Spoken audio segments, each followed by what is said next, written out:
This is Minwear Woods, where ancient woodland meets plantation forest. And in just a few steps, you can cross between two completely different microclimates, shaped by the soil, the sunlight, and even the trees themselves.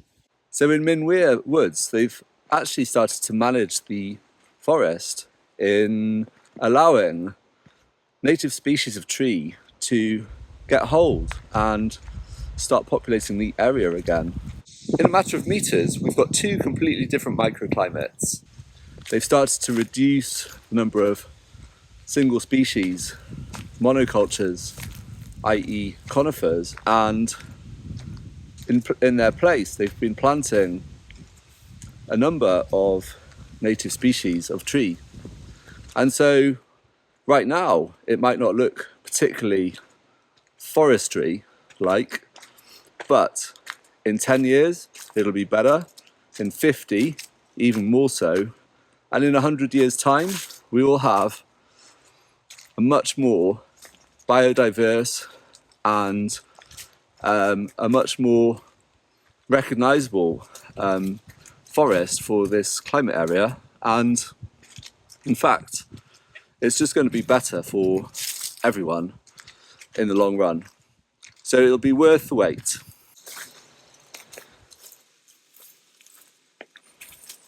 So this path has actually got a little bit more overgrown since I was last here. Still accessible, but I wasn't expecting it to be like this.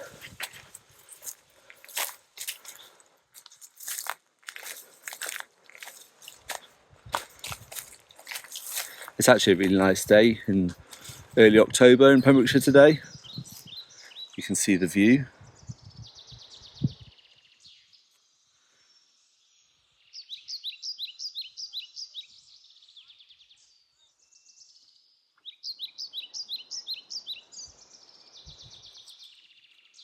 I do often like it in September and October in this area.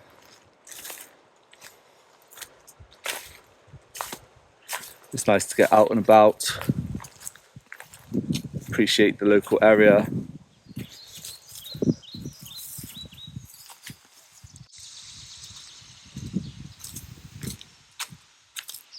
So as you can tell, I'm entering a more dense section of the forest now. It's got a little bit darker, but still underfoot you can see at the level where I am, there is a lot of life on the forest floor. These trees are far enough apart to allow some light through, and essentially everything relies on energy from the sun. And so at this level, if it was too dark, there wouldn't be anything living down here. But in this deciduous forest,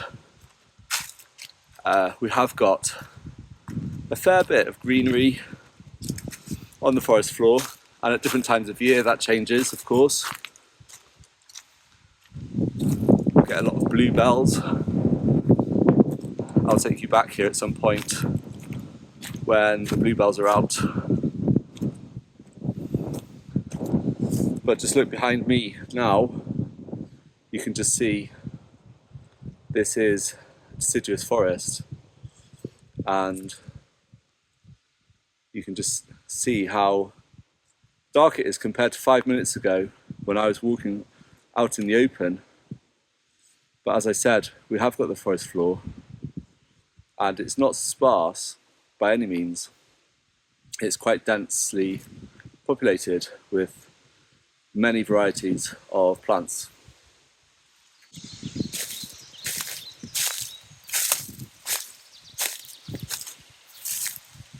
You can see just in this area right in front of me now, you've got a fair number of meters between trees, and you can see the shafts of sunlight coming through.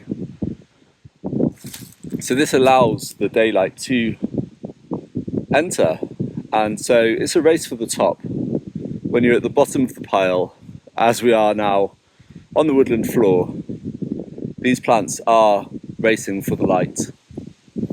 And so if there wasn't any, they wouldn't be here. So I am quite deep into the woods now, and I have noticed a large number of different plants, including some mushrooms. Of course, it is quite dark and perfect for a whole variety, not just plants but also fungus as well. And so let me just talk to you a couple of seconds about what this level is. So what powers it all is the producers, and by that I mean the plants. So whether it's the forest floor, the trees, or any plant anywhere in the world is a producer. It gets its energy from the sun, and we all benefit from that. So this is called a trophic level. So right at the bottom of the trophic levels we have got plants, and these are the producers. And so that energy gets passed through trophic levels. We have consumers, and we have herbivores which eat plants, omnivores which eat plants and animals, and we have carnivores as well. But through each step of the trophic levels there is energy lost. So there's an abundance of energy in this forest, but that energy will be lost through generation of heat and reproduction and movement in the next level, because obviously as an animal eats, it's not 100% efficient, and so the energy gets reduced from layer to layer, from level to level, should I say. And so on the next trophic level up there will be less energy, and the length of the number of trophic levels will depend on the amount of energy that's available. As we look up you can see just how much energy there is in the canopy of the woodland, and so there is this competition for light, of course, but these up here have an advantage. So there is a lot of greenery and a lot of life up here. So while there is life at the forest floor, there is an abundance right above us. So if you think about this situation, we've got maybe a tree which might be a host for a caterpillar, and then that caterpillar will then be eaten by a bird, followed by maybe a bird of prey. And it probably won't go any higher than that, because actually that bird of prey will be the top carnivore in the area. But of course it's not as simple as a chain, a straight line chain. It's going to be more of a web, and there's a huge amount of interaction between different chains. What affects one thing affects the other. So imagine if you have a poor season, maybe a drought, that's going to affect the number of caterpillars, which in turn will affect the number of birds, which in turn will affect the number of, let's call them birds of prey. And so, and vice versa, if you have got a large population of birds of prey, then your songbirds are going to suffer, as are the foxes, for example, or other carnivores that eat those birds, because those numbers will decline and it has a knock-on effect. So what's really important to know is that there is also a lag time between populations and trophic levels. So if you have got an abundance of one thing that creates food for another, then that next thing, so imagine it is, let's just say grass, abundance of grass, going to create a lot of food for the rabbits. Okay, so there'll be a knock-on effect, there'll be a lag time, the rabbit population will increase, but as a result of that, so will the fox population, because those rabbits, plenty of food for the foxes, right? As the fox population increases, the rabbit population will then, after a period of time, decrease as well, and then we'll get a cycle. The cycle continues. So that's a little bit on trophic levels. The very base of the trophic levels, the very first level, is the producers. The whole thing relies on energy from the sun, and actually it's just amazing to think that how energy is passed from level to level to level. And so we as humans, we are outside of the food chain, and it's sometimes really easy to forget actually where we come from and what we rely on. So I've actually run out of breadcrumbs, and who knows if I'll get back all right. It's getting dark, and so we'll see. But it's a really nice evening for a walk, and by the way, I'm just joking about the breadcrumbs. What's quite cool to remember is that numbers don't tell the whole story in nature, and while I talked to you about the trophic levels and the amount of energy, it is true that the energy is always going to be higher lower down the trophic levels. So the consumers are actually going to have less energy as they go up each trophic level, because there is energy lost on each step. Because right at the bottom of the trophic levels are the producers, and this producer, in fact, is a tree, of course. But the reality is that one tree can be a host for thousands of other creepy crawlies, and while a pyramid might be a good description for the trophic levels and the amount of energy on each level, in fact, an upside down pyramid might be better for describing the pyramid of numbers, because while one tree might host 1,000 other creepy crawlies and insects, and that then might host, dozens or hundreds. When I say host, I mean feed dozens or hundreds of other birds, for example. So this will be actually a very top-heavy pyramid. So we have got only one tree, but that tree is very, very important because it is host to so many of the consumers that actually other consumers survive on and rely on. So one tree hosts thousands of insects, and those insects feed hundreds of birds, and so on. Well, generally speaking, we'll get very few top predators because, as I said previously, we will have a reduction in energy or a loss in energy between each trophic level. So as I approach the edge of the trees, Minwear Woods might give us the impression of one big woodland, but every step tells a story of how humans and nature shape the land together.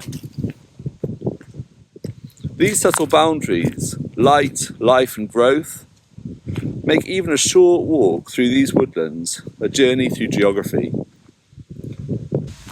So we're actually going to head now outside of Minwear Woods and just adjacent to it, really. And we're going to go to a more commercial woodland, which is planted conifers, and you'll see a striking contrast between where I am right now and the woods that we're about to go to. So just up ahead, everything changes. The trees are evenly spaced, they're all the same height, and right at the base where we are, there's very little life compared to the deciduous forest we were in before. The reason being, you guessed it, very little light reaches the ground. So let's go and have a look.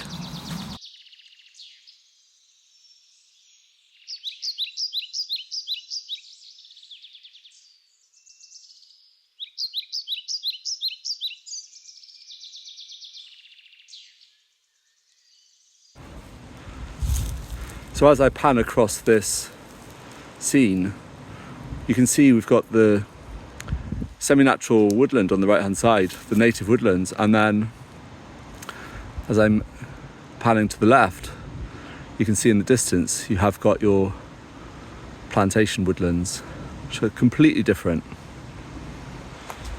while it's got many similarities, it's got a different feel to it. They're doing the same thing here as they are in Minwear Woods. They are transitioning the vegetation from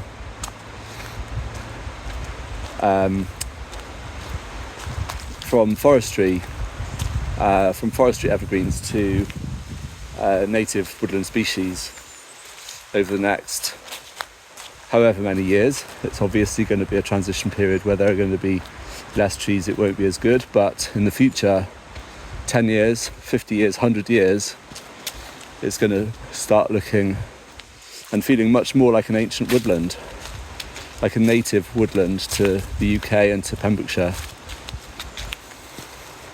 So that's exciting.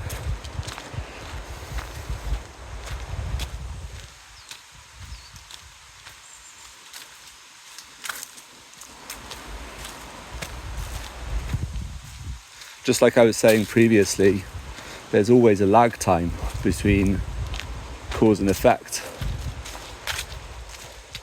So the work we put in now, the benefits will be reaped later. And vice versa, the damage we create now is going to have a lag time before it elicits a response and becomes problematic for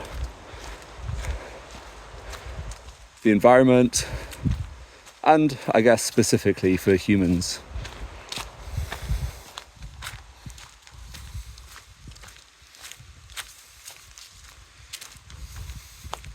It's pretty apparent to me that our health as a population in the UK and beyond is declining rapidly. Our physical health, our mental health, our happiness levels are all declining, should I say. And, stress levels are through the roof for most people. I would say most people, many people.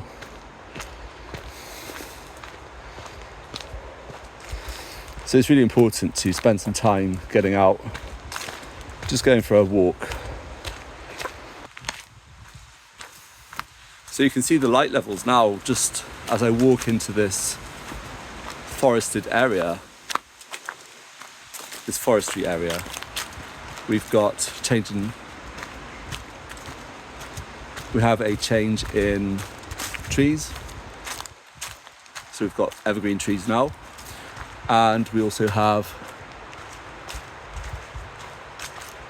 as a result of that, a change in what's underfoot.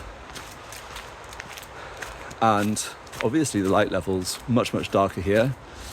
If you cast your mind back to the deciduous woodland that I was in previously, you can see how much darker it is here because the trees are so much closer together.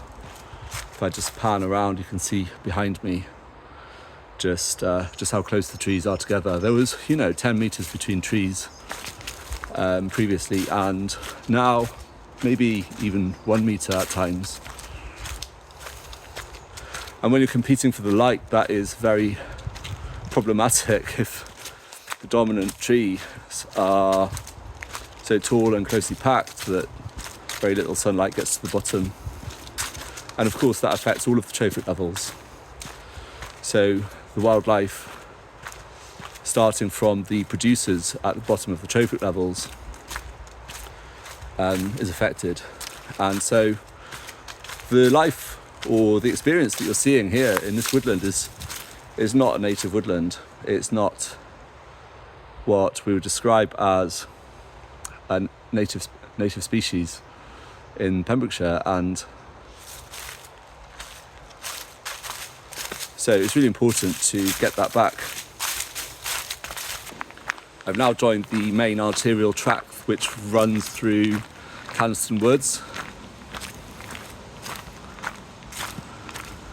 So there's a whole network of tracks here for walkers, horse riders, cyclists. It's a great place. And lucky for me, it's right on my doorstep, literally 2 minutes away.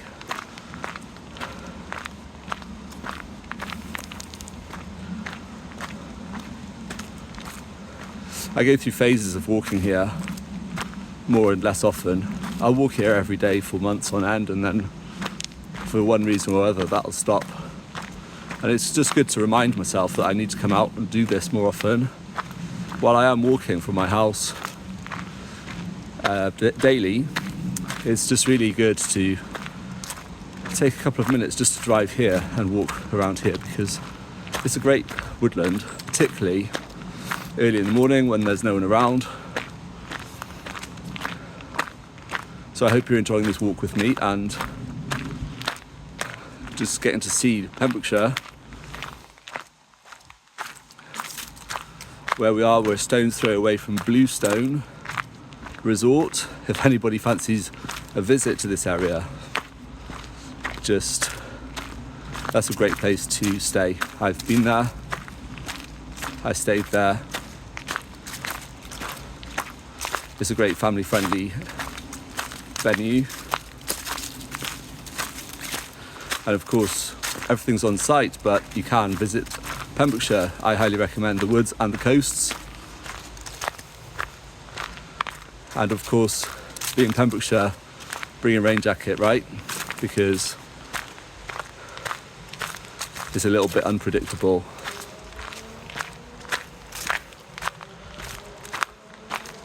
But if you fancy a weekend away, Bluestone is definitely a top choice.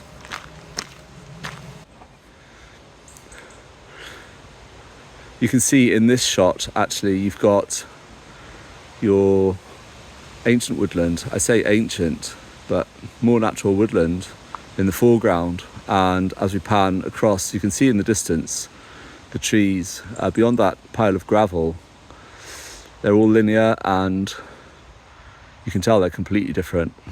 So this is what we're going to go and find out. So if you take a look behind me, you can see that we have got, in fact, more of a semi-natural woodland. We have native species to the UK, and you can see that it's not really very well managed. In fact, it's more of a natural woodland rather than a commercial woodland.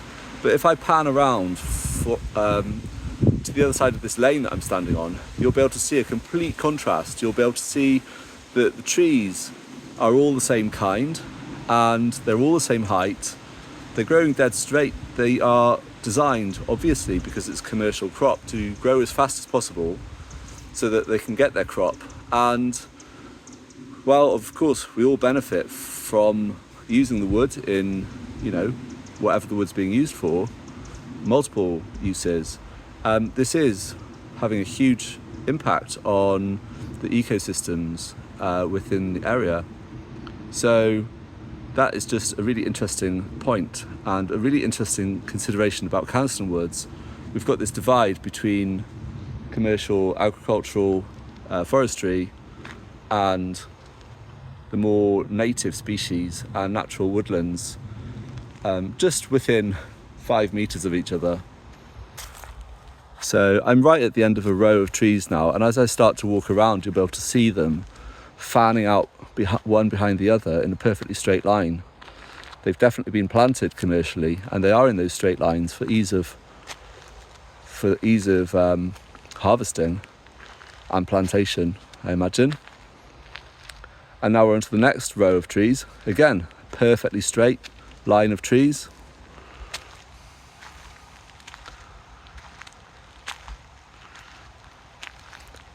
And again, another perfectly straight line of trees.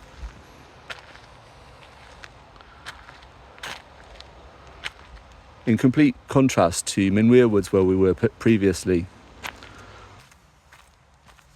You can see just in front of me, if I just stop for a minute, you can see exactly what I mean by the trees are completely dead straight and planted in perfect rows. So if I pan the camera around this way, you can see just like, hopefully you can see it, just straight up. You can see this is a perfect row, followed by the next, perfectly straight.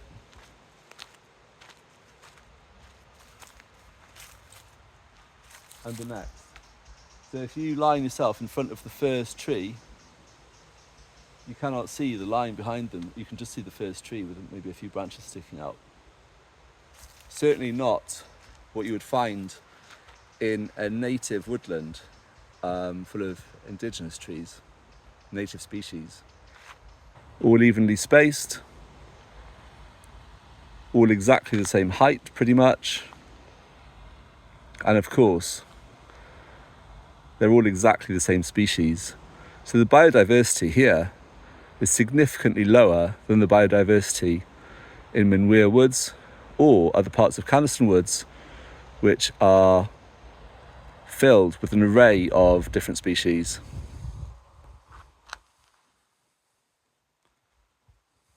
So what exactly is biodiversity, and in fact, who cares? Well, biodiversity is actually the number of species found in a particular habitat. And what's really important about biodiversity is that it creates resilience in an ecosystem. As you can see, as we exit Canaston Woods, the trees have completely changed, and now we have a much more native woodland, fragmented by this path, which is the main artery that travels through Canaston Woods, and it's traffic free and it's accessible to pedestrians, horses, cyclists. It's a really great path.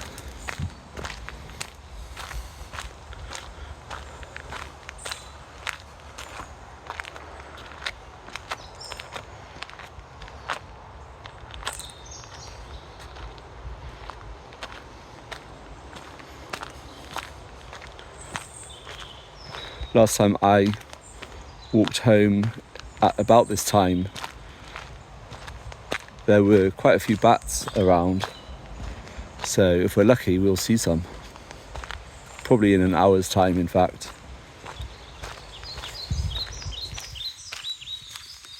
So I hope you enjoyed this walk through Canaston Woods with me, and initially we went through Minwear Woods, of course, and I hope you can see the contrast between the more ancient woodlands and native species compared to the more commercial woods and the forestry activity of humans. And I hope you found that interesting. So it's getting dark now and I'm heading home after a long walk. I hope you really enjoyed this walk through two contrasting woodlands, and of course, if you enjoy learning about the physical geography around you, please do subscribe to my channel. I'm Nico Valla, I am the physical geographer, and I will see you on the next video.